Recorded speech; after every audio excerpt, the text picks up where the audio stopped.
After the 2016 election, during the presidential transition, I spoke with a number of outgoing Obama administration officials about their surprise at the result of the 2016 election and about the worst case scenario that the country should prepare for. I don't know what I expected to hear in terms of a sort of, doomsday scenario.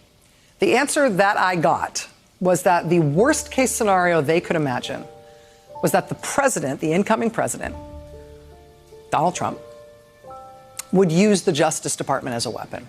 That is the single most dangerous thing that a president could do to the country on his own say-so.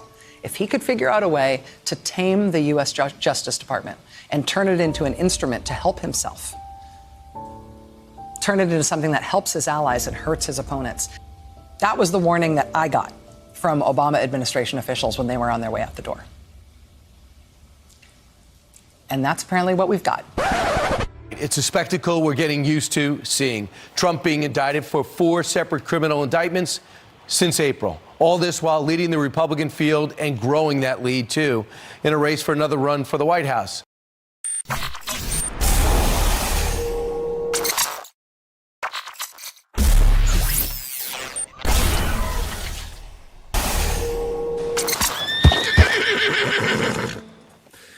As a reporter, I have a confession to make. I should have pushed harder, earlier, for more information about Joe Biden's mental and physical well-being and any signs of decline. So let me explain. I worked at CNN through 2022. Republicans would regularly ping me and say, why don't you ask more questions of Joe Biden and how he's doing? And I would sort of brush them off because what I would say is, well, there's no obvious evidence that he's declining. Yeah, he moves a little slower, he talks a little slower, but there's no evidence that he's declining. Is Donald Trump suffering severe cognitive decline? His speeches have grown darker, harsher, longer, angrier, less focused, more profane, and increasingly fixated on the past. And the people around Joe Biden were absolutely adamant that suggesting anything, asking the question about whether he was in some physical, mental, or both decline was offensive. And I say this as someone who has, for the past 9 years, gone through virtually every Trump speech, interview, debate performance, line by line, literally reading it through. Bullshit.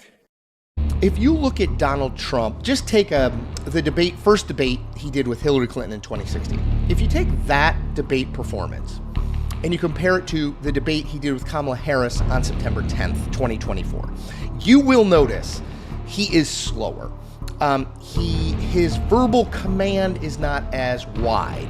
The words he uses are more limited. The press are liars. They're terrible people. While I did ask the question from time to time of, not directly the White House, but aides and people around in that orbit, I didn't really push on it, if I'm being honest. Now, once I left CNN and once it became a little bit more clear to me about Biden's age, I think I did write pretty regularly and talk pretty regularly about how I wasn't sure that this guy was up to.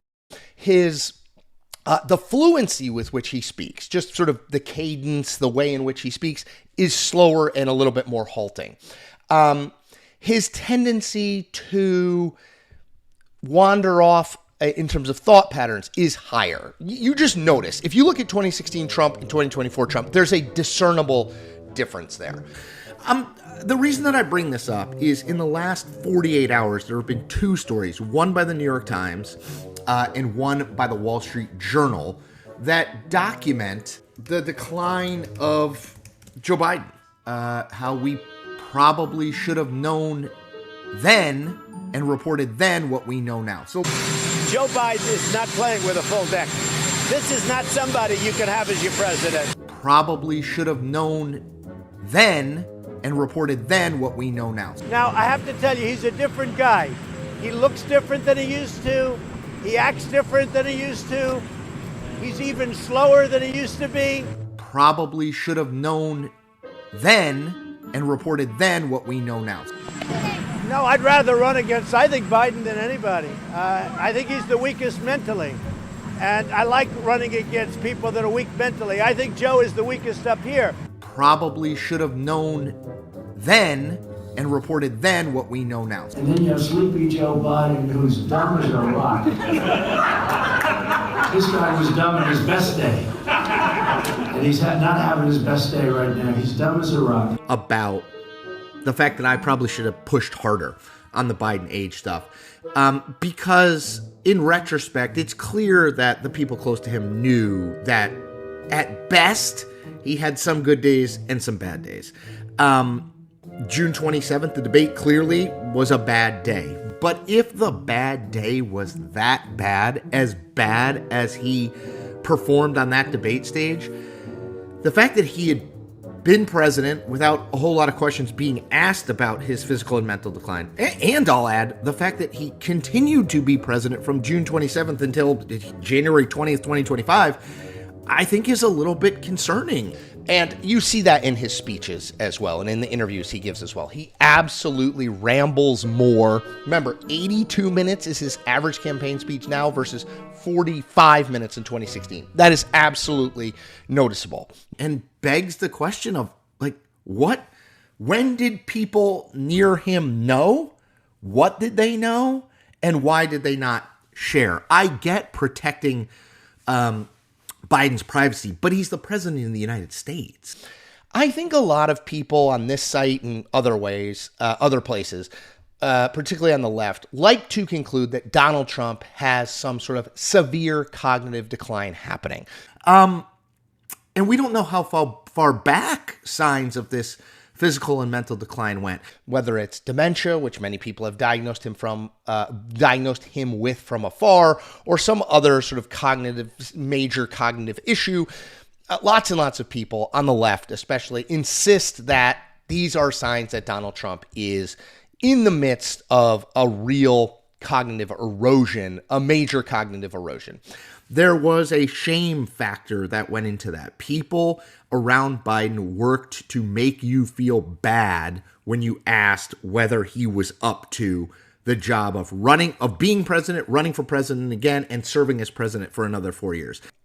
I don't think there is any doubt, as I said, that between 2016 and today, Donald Trump has had some elements of cognitive decline. I agree with absolutely all those things. Journalists, and I put myself here, you've got to, we should have been pushier. I don't want to speak for everyone, I should have not let the shame campaign to make you feel bad for asking the question get to me. I think he has gotten slower. I think he uses much less vocabulary. The Times piece says that he speaks with the vocabulary of a fourth grade vocabulary. Most politicians speak with about an 8th grade vocabulary. And then let the public make up their own mind. But I think, at least for the first couple of years of his presidency, maybe the first 3 years, the image of him as a older but hale and hearty older man prevailed. And I'm not sure, based on these two stories, the Journal story and the Times story, I'll link to both below, but also just all the reporting we've seen since June 27th, since the debate, I'm not sure that was an accurate, in fact, I don't think at all that was an accurate depiction of his physical and mental state. I think all those things are true. I just don't think they're proof of much of anything other than he is definitely experiencing a level of cognitive decline relatively consistent with aging. And that cognitive decline would continue, even if there is no major health event, would continue for the next 4 years, which, if he was president, he would be the oldest person ever to be president of the United States at age 82. Trump has some choice words for President Biden. Check it out. Smart people. They know what they're doing. They're at the top of their game. We have somebody that's not at the top of his game, never was at the top of a game, never was. We have a guy who's a dumb son of a and to allow this to happen. Oh, I mean, Joe Biden could call him a criminal son of a bitch. America has too many issues, right? There's too many things to deal with in America to have a president that has that much baggage and that much issues because he's got his own distractions to deal with. I am your voice.